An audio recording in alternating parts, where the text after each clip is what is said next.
चपाटी, कैसे हैं आप सब? आई होप सब अच्छे हैं, मस्त हैं एंड सभी सेफ हैं गाइज। तो सबसे पहले गाइज आज का सेशन आप फटाफट से शेयर कर दो, बिकॉज ये सेशन रहने वाला है बहुत बहुत बहुत ही ज्यादा इंपॉर्टेंट। क्यों रहने वाला है? क्योंकि आज मैं आपको बताने वाली हूँ कि आखिर बोर्ड एग्जाम में कॉपी में लिखना किस तरीके से होता है, क्या ट्रिक फॉलो करनी होती है, किस तरीके से लिखें कि एग्जाम में ज्यादा मार्क्स मिल जाए।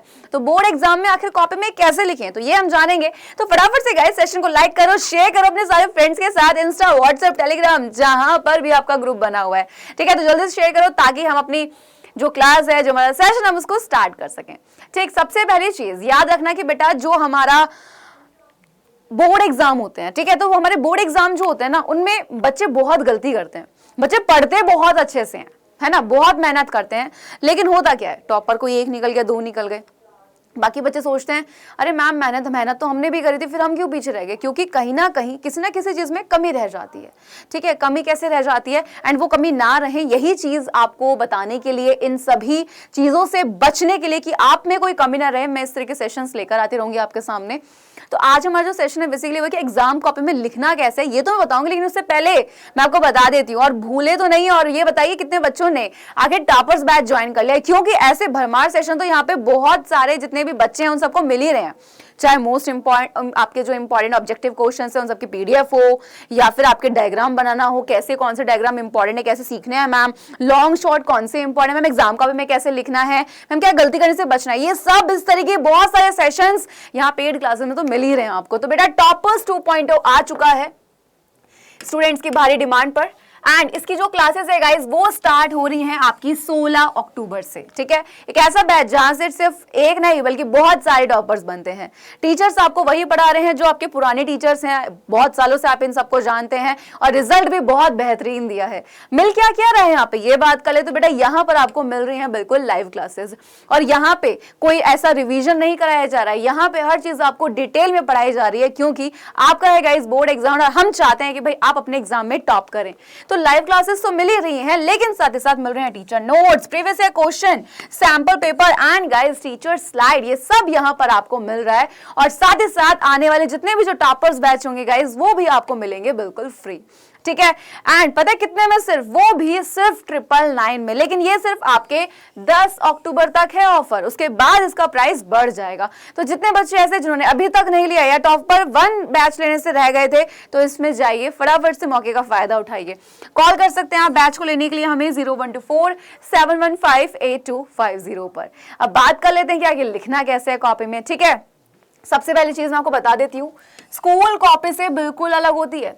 आप सभी ने स्कूल में एग्जाम दिए हैं, है ना, अभी आप प्री बोर्ड भी देंगे, तो याद रखना स्कूल के एग्जाम में जो कॉपी मिलती है ना, बोर्ड एग्जाम की बिल्कुल डिफरेंट होती है। स्कूल के एग्जाम में फिर भी जो आप टीचर्स क्या करते हैं, ठीक है, जो टीचर ने बताया वही उसने एग्जाम में दे दिया, आप लिख कर भी आ गए, लेकिन बोर्ड एग्जाम में ऐसा नहीं होता है। बोर्ड एग्जाम में बहुत डिफरेंट होता है। मैं बता देती हूँ सबसे पहली चीज, अगर आप ये सोच के जा रहे हैं कि स्कूल की कॉपी जैसी मिलने वाली, नहीं, बोर्ड की कॉपी जो होती है वो थोड़ी सी बड़ी साइज की होती है। एंड आपको एक चीज बता दूं कि जितने बच्चे ऐसे हैं अगर देखना चाहते हैं लिटरली हम लिखना प्रॉपर बताओ, तो मैंने एक वीडियो बना रखी है, फटाफट से जाओ डाउटनट 10th HM वाले चैनल पर ही आपको मिल जाएगा कि एग्जाम कॉपी में कैसे लिखें बाय पूजा मैम। ठीक है, तो आपको वीडियो मेरी मिल जाएगी, तो आप उस वीडियो को भी देख सकते हैं। एंड यहाँ पर क्या कहते हैं कि भाई सबसे पहली चीज कि स्कूल में जो कॉपी मिलती है वो छोटी होती है, बोर्ड एग्जाम कॉपी थोड़ी बड़ी होती है, जिससे बच्चों को पता है क्या लगता है, वो चाहे वो शॉर्ट लिख कर आए, लॉन्ग आपका क्वेश्चन का आंसर लिख आए, उनको पता ही नहीं होता है कि आखिर लिखना किस तरीके से, मैम कितने पेज भरने, क्योंकि स्कूल की कॉपी छोटी है तो 2-3 पेज भरते हैं, उनको लगता है सब हो जाएगा, लेकिन बोर्ड एग्जाम में बहुत संभाल कर लिखना पड़ता है, क्योंकि बच्चे के मन में काफी चीजें भर दी जाती हैं कि भाई बहुत बड़ी कॉपी आएगी या बहुत छोटी कॉपी आएगी, खुला खुला लिख कर आना, लाइन्स खींच कर आना। मैं बताती हूँ कि सही तरीका क्या होता है। तो सबसे पहली चीज याद रखना कि जो बच्चे सोच रहे हैं कि स्कूल जैसी कॉपी होगी, नहीं, डिटेल्स बहुत ज्यादा फिल करनी पड़ती है। वहां पे क्या क्या ध्यान रखना है, जब आप एग्जाम देने जाएंगे अपनी एग्जाम कॉपी में लिखेंगे तो आप ब्लैक एंड ब्लू पेन का ही इस्तेमाल करेंगे, इसके अलावा आप किसी और पेन का इस्तेमाल नहीं करेंगे। बच्चे अक्सर गलती करते हैं, हाईलाइटर ले जाते हैं हाईलाइट करने के लिए, वो गलत है, आप 10th में उसको यूज नहीं कर सकते, आप अंडरलाइन कीजिए। सेकेंड चीज, यहाँ पे बच्चे क्या करते हैं कि अलग अलग कलर पेन ले जाएंगे, भाई कोई बैंगनी ले गया, हरा ले गया, लाल ले गया, आपको 10th क्लास में अलाउ नहीं होते हैं, आपको सिर्फ अलाउ होता है ब्लू और ब्लैक पेन। अब वो डिपेंड आप पे करता है कि आप बॉल पेन से अच्छा लिख पाते हैं या फिर जेल पेन से। नेक्स्ट, आपका स्केल का यूज जरूर करें। बच्चे क्या करते हैं, हाथ से लाइंस लिखते हैं, जिससे गलत वहां पे आपका ये मान लीजिए कि मतलब जब आप एक बात बताओ, आपने एक सीधी लाइन खींची स्केल से, बहुत अच्छा लगेगा, वहीं पे आप ऐसे ऐसे खींच रहे हो, ऐसे ऐसे ऐसे करे जा रहे हो, कैसी लाइन लगी, अच्छा लगेगा नहीं। तो भाई वहां पे आप कॉपी में जिस तरीके से अपने आंसर लिख रहे हैं वो भी मैटर करता है, ठीक है। तो वहां पे ये मान लीजिए कहीं ना कहीं प्रेजेंटेशन इंपॉर्टेंट है, ठीक है। नेक्स्ट बात करें, हेडिंग जरूर लिखें। बच्चे हेडिंग नहीं लिखते हैं, कॉपी को भरने लग जाते हैं। क्यों? क्योंकि उनके मन में भर दिया जाता है कि भाई कॉपी भर कर आनी है, तो भरना चालू कर देते हैं, सिर्फ ब्लू पेन का इस्तेमाल करेंगे, ले हेडिंग भी उसी से, आंसर भी उसी से। ऐसे नहीं होता है, हेडिंग हमेशा ब्लैक पेन से जाती है, और जो भी आपके लाइक फॉर एग्जांपल आपका आंसर होता है वो भी आपका कैसे जाता है गाइस, आपका ब्लू पेन से जाता है। और इन दो पेन के अलावा हम कोई पेन यूज नहीं करते हैं। हेडिंग जरूर लिखनी होती है, अंडरलाइन जरूर करना होता है, क्योंकि हेडिंग से दिखता है कि भाई बच्चा लिख किसके बारे में रहा है। डिटेल में जरूर लिखें। बच्चों के मन में गलत फहमी होती है कि मैम सिर्फ फ्लो चार्ट बना दिया हो गया हमारा काम, आंसर नहीं भाई, फ्लो चार्ट का काम करेगा। जब कोई आंसर पूछा जाता है, चाहे शॉर्ट हो या लॉन्ग हो, आपको डिटेल में लिखना पड़ता है, एक्सप्लेन करना पड़ता है। चाहे शॉर्ट का है तो 1 पेज भरो, लॉन्ग है कम से कम 4-5 पेज तो लिख कर ही आने हैं। क्लियर है? अब यहाँ पे डिटेल में लिखना बहुत ज्यादा जरूरी होता है। क्यों? क्योंकि भाई सोचो अगर एक लॉन्ग क्वेश्चन आप उसको 1 पेज पे खत्म कर दोगे और आप सोचो आपको नंबर मिलेंगे, नहीं। तो डिटेल में लिखना है। एंड जहां पर डायग्राम की नीड है गाइज, वहां पर आपको डायग्राम भी बनाने हैं। फ्लो चार्ट्स की अगर हम बात करें, डिटेल में लिखने के बाद अगर आप फ्लो चार्ट बनाते हैं तो उससे एक अच्छा इंप्रेशन पड़ता है, वहां मार्क्स और भी अच्छे मिलते हैं, है ना। जहां पे फॉर एग्जांपल 7 नंबर का एक लॉन्ग क्वेश्चन है, वो टीचर देने वाला था आपको 5 नंबर, लेकिन आपने फ्लो चार्ट ही बनाया तो भाई वो 6 या 6.5 नंबर आपको दे देता है, यानी कि अच्छे नंबर, यानी कि 1 नंबर एक्स्ट्रा ही देगा जो वो नंबर देने वाला होगा। तो इन चीजों को आपको ध्यान रखना है सबसे पहली चीज। एंड अब देखो सबसे पहली चीज, बच्चे गलती क्या करते हैं, एग्जाम में 3 तरीके से क्वेश्चंस आते हैं आपके। एक तो आते हैं वस्तुनिष्ठ, यानी कि जो आपके ऑब्जेक्टिव क्वेश्चंस होते हैं, क्लियर। एक आते हैं आपके यहाँ पे अति लघु आते हैं, किसी किसी में अति लघु नहीं आते हैं। फिर आते हैं आपके लघु प्रश्न, और फिर आते हैं आपके यहाँ पे दीर्घ प्रश्न। बच्चे क्या करते हैं कि कुछ बच्चे सोचते हैं कि मैम क्वेश्चन को भी उतार कर आना है एंड आंसर भी लिख कर आना है। कुछ बच्चे बोलते हैं नहीं मैम सिर्फ नंबर डाल देंगे। मैं कहती हूँ कि जब आप कॉपी में लिखना स्टार्ट करते हैं ना, जब आपकी फॉर एग्जाम्पल कोई भी कॉपी है, सबसे पहली चीज इन चारों भाग में से जो भाग आपको बहुत अच्छे से आता है, ये, क्योंकि जब आप सोचो कि मैंने एक कॉपी खोली, मैंने देखा पहले पेज पे, मैं सोचूंगी आगे क्या लिखा होगा इसने, तो फ्रंट पेज पे सबसे ज्यादा सही चीजें लिखना। यानी कि अगर आपको सारे वस्तुनिष्ठ प्रश्न आते हैं, ऑब्जेक्टिव क्वेश्चन, तो उनको करना शुरू कीजिए। अगर आपको अति लघु बहुत अच्छे से आते हैं तो उनको करना शुरू करो। लघु या दीर्घ जो पार्ट बहुत अच्छे से आता है गाइज, किसी भी का, चाहे फिजिक्स का, चाहे केमिस्ट्री का या बायोलॉजी का, उसको सबसे पहले आपको करना है, ये चीज याद रखनी है। तो सबसे पहले आप कॉपी में क्या करेंगे भाई, सबसे पहले उस पार्ट को पढ़ेंगे, यानी कि लिखेंगे जो बहुत अच्छे से आता है। क्लियर? जो बहुत अच्छे से आता है, तो उस पार्ट को आपको करना होगा। क्लियर? अब फॉर एग्जाम्पल आपने वस्तुनिष्ठ प्रश्न चूज करे कि आपको सारे ऑब्जेक्टिव क्वेश्चन आते हैं, तो क्वेश्चन के नंबर बहुत इंपॉर्टेंट होते हैं। ठीक है, तो क्वेश्चन नंबर इंपॉर्टेंट है, तो क्वेश्चन नंबर जो भी है बेटा वो बहुत ही ज्यादा इंपॉर्टेंट है। जो क्वेश्चन पे नंबर होता है, जिस क्वेश्चन को आप कर रहे हैं वही क्वेश्चन नंबर वहां पर लिख कर आना है। अगर आप फर्स्ट को कर रहे हो तो क्वेश्चन नंबर फर्स्ट डालो। अब एग्जाम में जरूरी नहीं होता, मैं कहती हूं अगर आप क्वेश्चन को लिखकर भी आ जाते हो तो भी कोई बुराई नहीं है, अगर नहीं लिख कर आते हो सिर्फ नंबर्स डालकर आ जाओ तो भी कोई बुराई नहीं है, डिपेंड करता है आप आंसर को कैसे लिख कर आ रहे हो। ठीक है, यहाँ पे क्वेश्चन नंबर अगर आपने 5th किया है तो उसके आगे 5th ही करना है।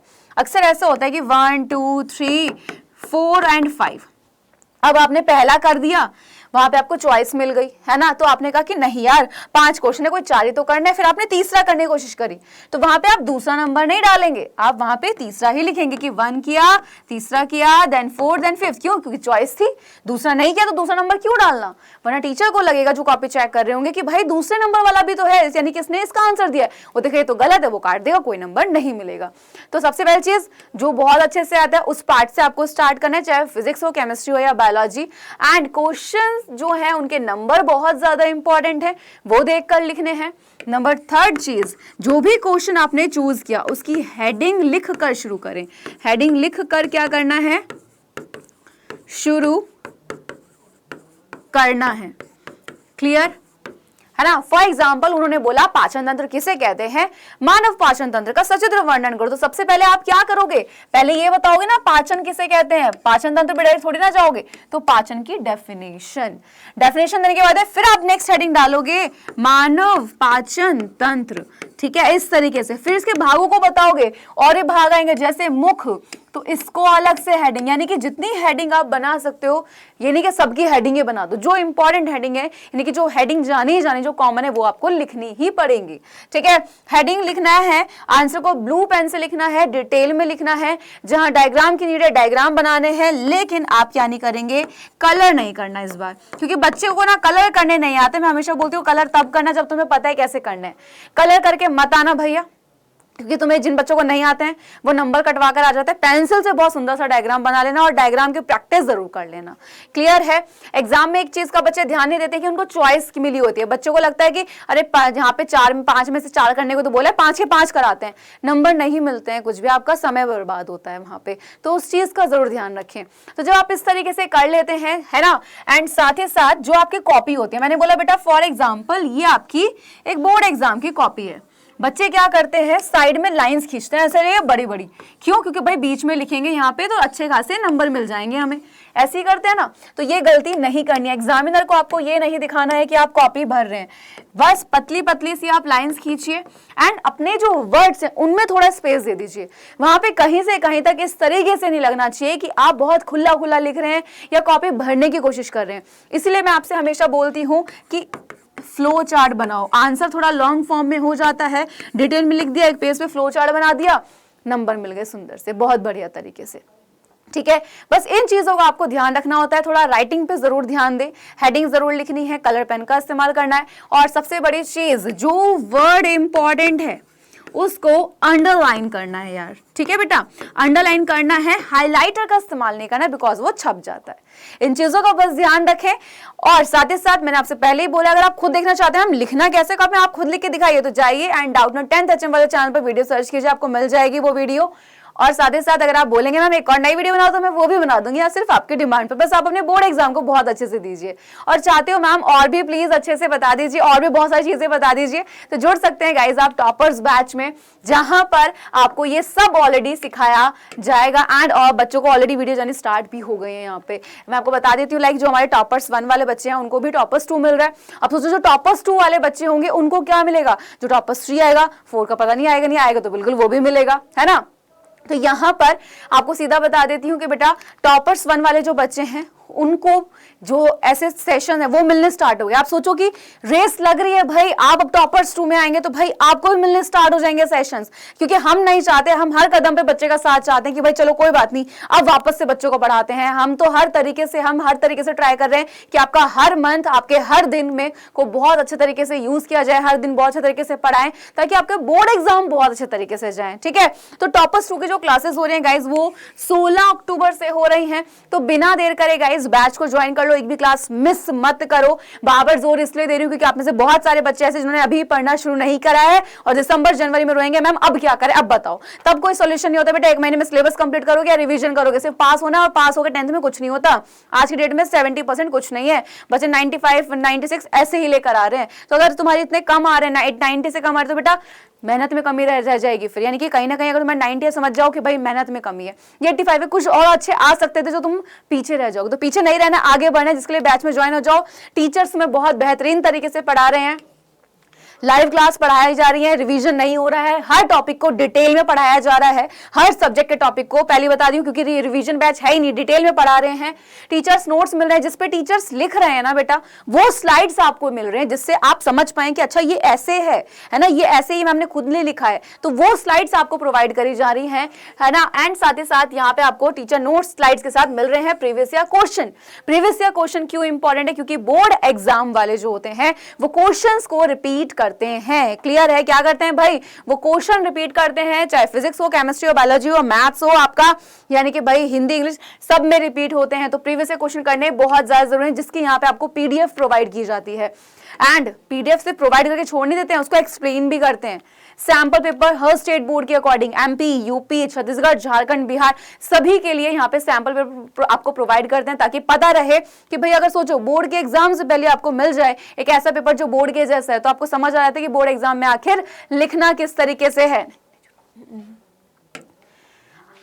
टॉपर्स बैच बता चुकी, जितने भी टॉपर्स बैच आएंगे वो आपको बिल्कुल फ्री मिलेंगे। तो देर किस बात की है यार, जाओ फटाफट से 10 अक्टूबर से पहले, यानी कि फटाफट से बैच को ले लो, फायदा उठाओ ऑफर का, और बैच को ले लो सिर्फ 999 में। एंड कॉल लगाओ 0124715850 पर, या फिर आप हमें व्हाट्सएप भी कर सकते हैं, जिसका नंबर जो है यूट्यूब के डिस्क्रिप्शन बॉक्स में है, गूगल फॉर्म का लिंक भी डिस्क्रिप्शन बॉक्स में है। और साथ ही साथ अगर आप खुद से डायरेक्ट कोर्स लेना चाहते हैं तो आप बिल्कुल ऐप का जो लिंक है वो भी यूट्यूब के डिस्क्रिप्शन बॉक्स में क्लिक कर लेंगे तो सीधा आप पेज पे पहुंच जाएंगे, एंड एडमिशन ले पर क्लिक करके आप सीधा खुद से कोर्स को भी ले सकते हैं। तो मर्जी आपकी है कि आपको यहीं तक रहना है सीमित, या कुछ और बच्चों से बहुत आगे जाना है। तो मिलते हैं अपनी क्लासेस में, तब तक के लिए bye bye and take care guys.